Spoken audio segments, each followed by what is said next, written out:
How long will your light last in the night cage? I just got my Kickstarter box and it is everything I thought it would be and probably a little bit more. I was particularly excited about this game because of its cooperative nature, but also because of how mysterious and scary and just kind of weird it seemed. The Night Cage is a game for 1 to 5 players that takes less than an hour to play, and there are ample extra tiles in this game and gameplay that allow you to grow with the game. So in the Night Cage, players are working together to find keys. Each player needs to find one key, and then they all have to meet up at one of the gates.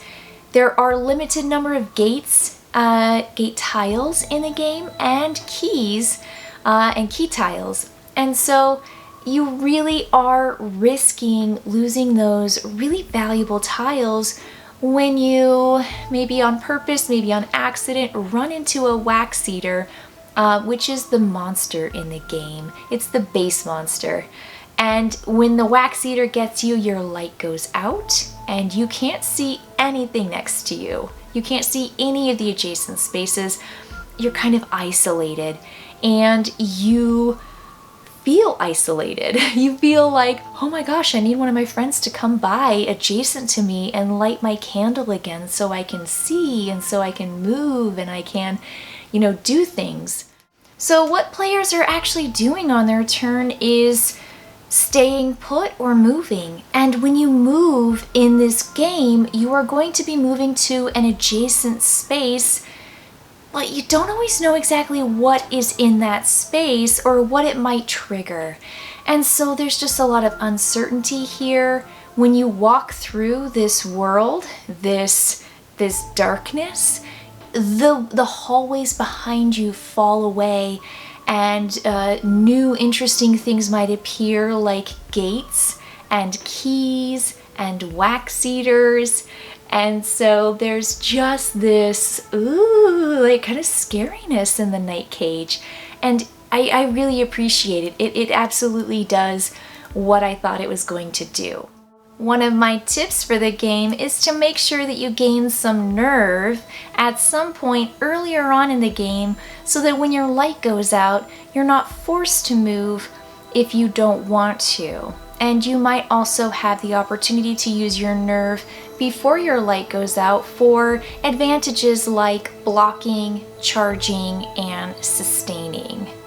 Every player has a really helpful player card that tells them what they can do on their turn. And there's this fantastic candle, essentially a built cardboard tower where you put all of the tiles once you have mixed them all up.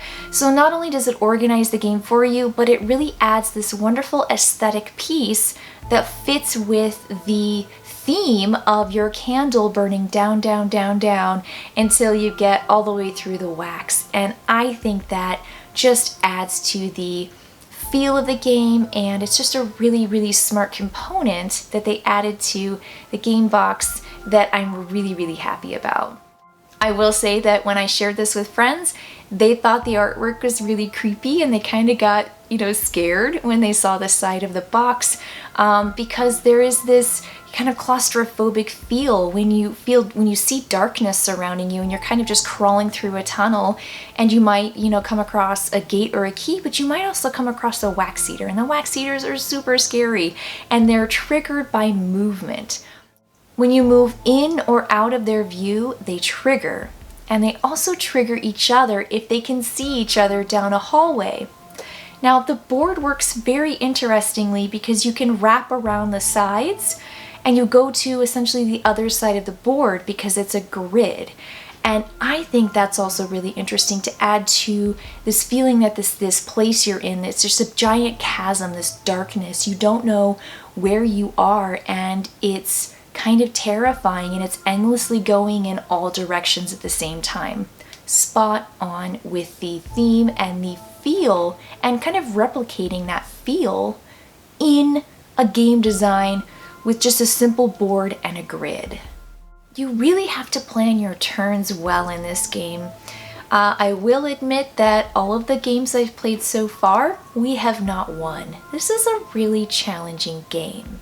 I know there is just a little bit of luck that comes with it because of your tile draws or because of the way the wax eaters line up or the way the characters line up, but there is a lot that's in your control, and I think there's something with playing the game multiple times to really gain that strategy and gain those techniques that will help you become more successful. Now, an indication of that is because there are other monsters and bosses and all these other things that are included in the game that I am not ready to play with yet, but the designers think at some point I might be. And so I'm going to trust that they think I can absolutely nail this base game at some point. But until then, I'm going to keep trying in the Night Cage to work together with my friends to gather a key each, meet up at a gate, and get out of the nightmare.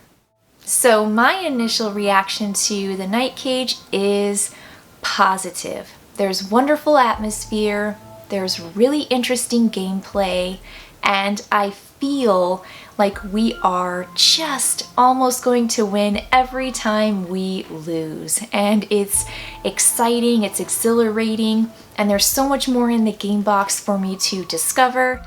So, do you think you can make it through the Night Cage, or will the wax eaters blow out your candle?